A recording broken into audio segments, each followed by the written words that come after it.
So, almost a week na hindi na nakakapaglaro, na hindi na nakakapag-upload ang ante mo kasi busy na sa paggawa ng DIY smaller room.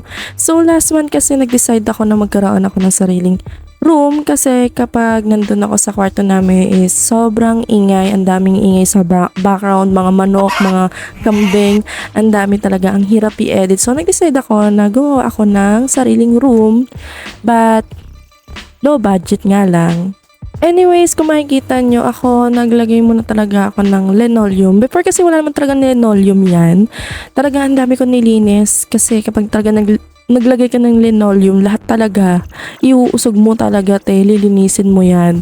So, sa part na to, dito ko ilalagay yung magiging kwarto ko. Small lang naman siya, hindi naman siya kagandahan talaga. Pero okay na yun. Ang mahalaga sa akin kasi yung magkaroon talaga ako ng sariling space na makakapag-record ako ng in peace talaga, na wala akong narinig na background, walang sumasabay na background. Kasi ang pinakamahirap talaga sa akin na i-edit is yung background noise talaga. Ang daming background noise doon sa kwarto. Ang iingay talaga nila. So, minsan kung napapanood nyo isa sa mga video ko, may mga nasisingit doon na talagang background noise na hindi ko talaga nagugustuhan kasi wala akong choice kasi hindi ko matanggal siya.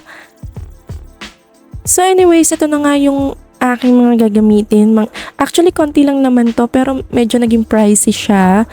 Kasi, syempre, ewan ko, kailangan natin mag-invest sa mga ganito.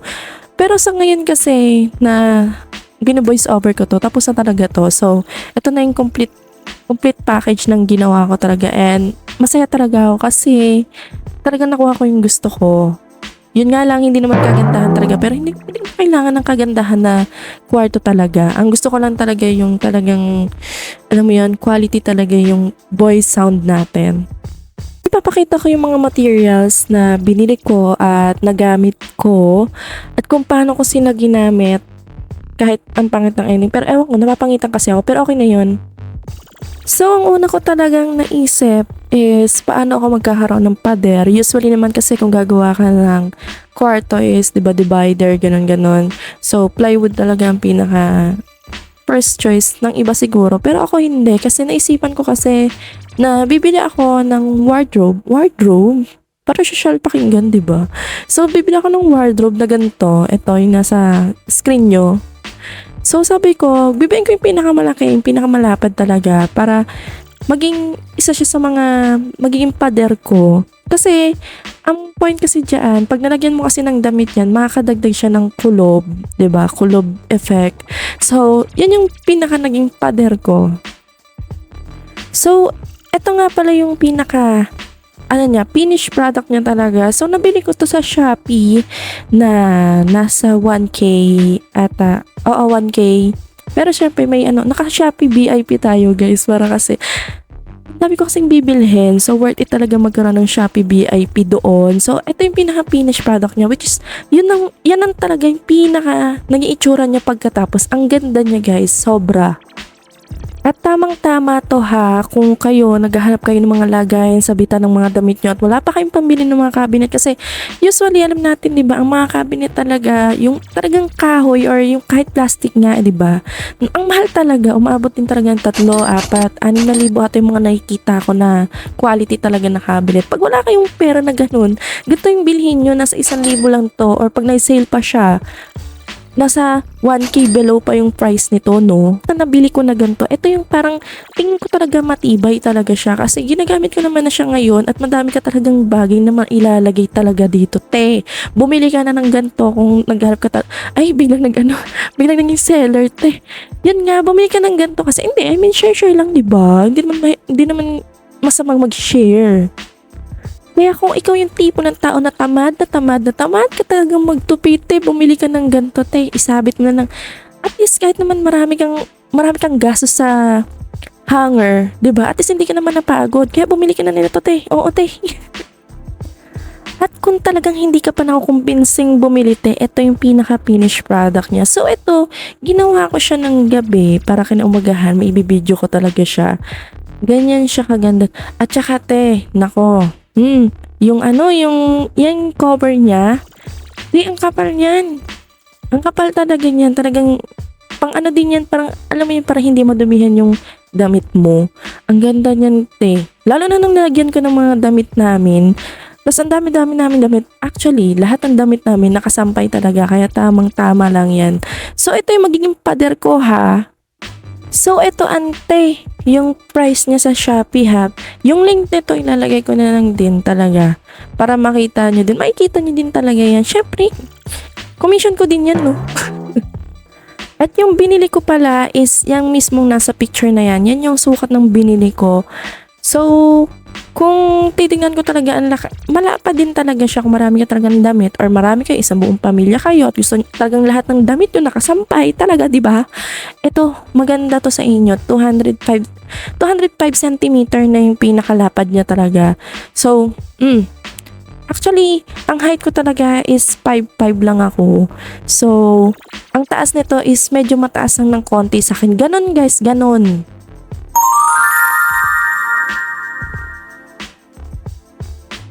So, next sa ating tinda.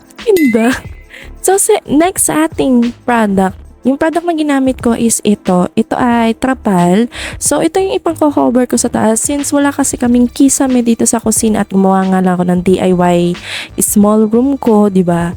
So, kailangan talaga natin i-cover kasi magiging kawawa talaga yung computer ko, te. Pag nainitan to, nako, maluluto talaga motherboard na naman ito.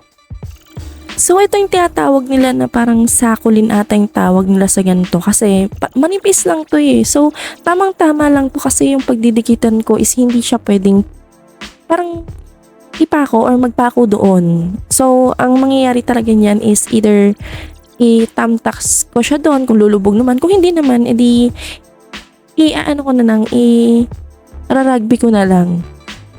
So, since manipis lang to, mura lang talaga to sa Shopee, budget friendly lang tong trapal na to, pero maganda na to. Actually, depende naman sa needs nyo eh, kung ano talaga, pero sa akin kasi okay na tong sakulin na to kasi mas talagang sako siya, ganun talaga itsura niya. Mas okay to sa akin kasi yun nga, buti na lang talaga hindi yung makapal yung nabili ko, yung parang yung pag ang kulay talaga yung orange at blue. Makapal ata talaga yan kasi nakahawak na ako ng ganyan. Pero pag mga ganito, manipis na kung yun lang talaga yung kailangan nyo. Pero baka magmukha akong sisiraan ko yung nagtitinda kasi nakalagay dyan makapal, sunscreen, durable, di ba? Hindi. Depende. Depende naman kasi talaga. Pero para sa akin, manipis lang talaga siya yung color gray kung yun ang gusto nyo. Pero kung makapal talaga gusto nyo, para sa akin yung color yellow. Yung orange at saka blue na yan. So, ayan yung pinang-cover ko siya. Siya yung naging parang, alam mo yun, bubong talaga. Para hindi maluto yung computer natin sa init, ba? Diba? So, next na product na binili ko is, alam niyo naman na to, insulation to. Para to sa init talaga. So, uunahin ko muna yung trapal and then ipapatong ko tong insulation. So, para hindi siya mainit, diba? Ito na yung pangontra talaga sa init, diba? So, na-curious lang naman, ang presyo nito sa Shopee ay 68 pesos at ang binili ko ay 4 na metro. Tamang-tama lang talaga sa aking small room na to. Grabe, no? Para na ako nagbebenta dito. Pero sinashare ko lang naman yung mga products, guys. Kung kailangan nyo lang din naman, diba? So, move on na tayo, guys. So, ang next product naman is itong ilaw. Syempre, hindi tayo mawawala ng ganyan. Pero, since gusto ko na talagang parang, yung magandang lighting natin, bumili ako ng ganito at ito yung presyo niya sa Shopee. So, sayang lang talaga wala akong may pakita na video. Sa huling part pa kasi ng video makikita kung gaano siya kaganda din talaga sa isang kwarto. Maganda siya. Binili ko talaga is white and kind of dim light. Yung white, gagamitin ko lang siya pag, parang wala, normal na gamit lang. Yung dim light, gagamitin ko siya while naglalaro ako para hindi siya masakit sa mata. Pero ang ganda nito, ito yung mga ginagamit sa mga parang may store, di ba? So, ang binili kong ganito is 5 meters. Mahaba na din talaga yung 5 meters, guys. Kung gusto nyo bumili mga ganito. Yun nga lang, napansin ko lang talaga na itong gantong ilaw compare sa LED, ang gantong ilaw is talagang umiinit siya, guys. So, ang nakalagay kasi doon, kailangan ilagay mo siya sa flat area. Flat siya, as in hindi siya nakatope or what. Tapos yung pinakadulo niya kasi may ground siya. So, kung bibili kayo, huwag yung tatanggalin yung pinakadulo kasi ground yun, guys. Masakit talaga mag-ground. So, ang napansin ko lang talaga dito is pag tumagal siya or matagal mo siyang ginamit, mafe-feel mo yung init niya. So talagang para siya sa mga pader na matataas siguro, yung hindi dapat malapit sa'yo. At saka ano siya ha, pag binili nyo to, wala siyang pandikit. Kayo yung magpro-provide ng pandikit. At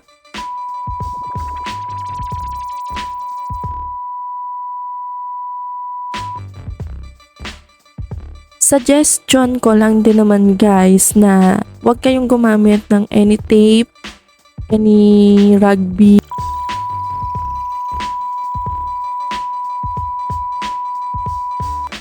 So since wala nga siyang pandikit guys, hindi ko advisable na idikit nyo ng tape.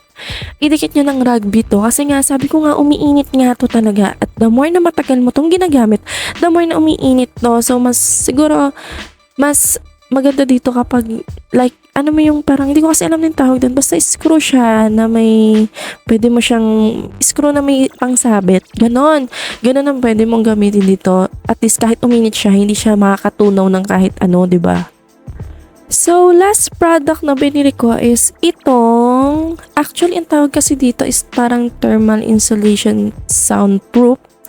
So, magtataka kayo, bibili akong soundproof pero ganito, diba? Thermal. So, ganito kasi yon. So, habang naghahanap kasi ako ng soundproof, which is kailangan din naman talaga, lalo na yung ginagamit ko kasing microphone is from Maono. And hindi ko alam kasi nung binili ko to is pang studio pala lang to. Kaya pala kapag nagsasalita ako lahat nakukuha niya talaga kasi pang studio lang pala to. Yung pang tahimik lang talaga kasi makukuha niya talaga lahat ng sound sa paligid. So, kailangan talaga natin ng soundproof. So, binili ko to. So, magtataka kayo ba't ako bibili ng ganito? Pang mainit din naman to, diba? So, ito na nga kasi yan. Kaya ganito yung binili ko kasi nung nakita ko yung pagka-foam niya, hindi siya katulad ng mga nabibili na mura na tagta 30 cm ang sukat, 'di ba? Nakabili na kasi ako before ng ganun at hindi ko nagustuhan yung pagka-foam niya. Ito makapal talaga to, te. Mura pa.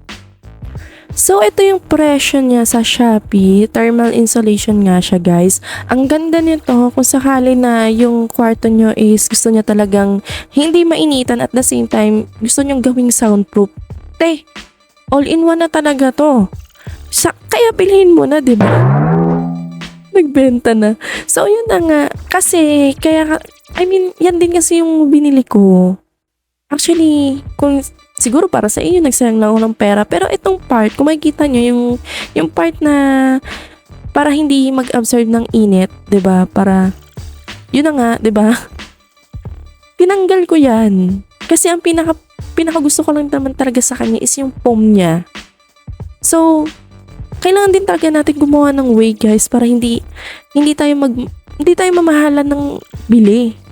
So, naisip ko kasi na kahit maliit yung kwarto ko, pero kung bibili ako ng 30 cm yung sukat, yung nabibili, may nabibili naman nun 24 pieces. Kaso parang para sa akin ang mahal. Ang mahal kasi kahit nasabihin mong maliit lang yung kwarto ko, pero kung talagang gusto mong tadtadan ng soundproof na foam, syempre aabot ka din talaga ng ng sobrang mahal din talaga, 'di ba? Kaya ganun lang yung binili ko. Tapos ang ginawa ko, tinanggal ko yung part na gray. Ayan, yung gray na yan. Kasi ilalagay ko siya sa likod ng computer ko. So pag nilagay ko kasi siyang ganyan, matatrap yung init ng computer ko. Masusunog na naman yung motherboard na naman niya kahit hindi siya nainitan directly.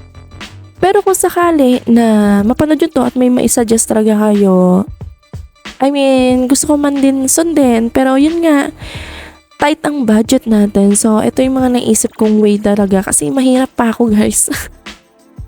Mahirap pa ako. Tsaka yung bahay kasi namin, isa lang naman yung kwarto. So, kailangan ko talagang gumawa ng way, 'di ba?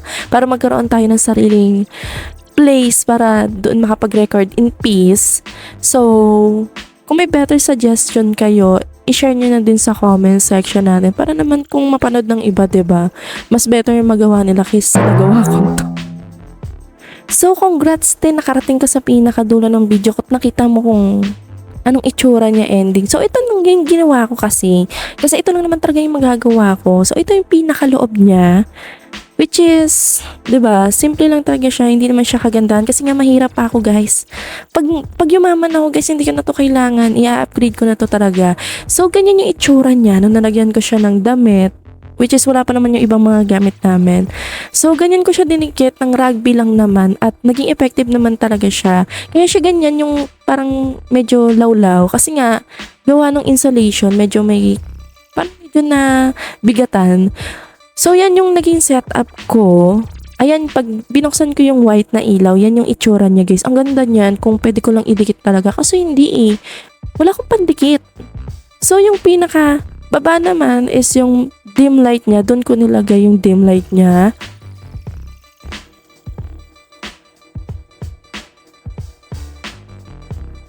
So, yan yung itsura niya pag naka-dim light. So, ganito yung magiging parang itsura kapag naglalaro ako. I mean, wala siyang, alam mo yung walang istorbo talaga. So, ito yung pinaka naging ending talaga ng ginawa ko at abot ng mga kaya ko sa paggawa ng paraan talaga. So, ito yung pinaka naging gastos ko sa lahat. Itong lahat na to is almost 2.5 din talaga. Kasi nga low budget nga tayo, guys. Kaya kailangan yung pera natin is pagkakasyan lang din talaga natin. Pero kung tutuusin, ang nagastos ko talaga dyan is nasa 4K. Sa totoo lang. Kasi may iba pa akong binili. At the same time, kasama yung linoleum. So, yun.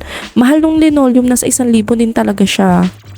So, yun lang, guys. At ng product na yan is ilalagay ko lang din naman. So, yun ang ganap ng lately, kaya almost a week din hindi nakapag-upload. So, eto na, guys, nagkaroon ako ng sariling place.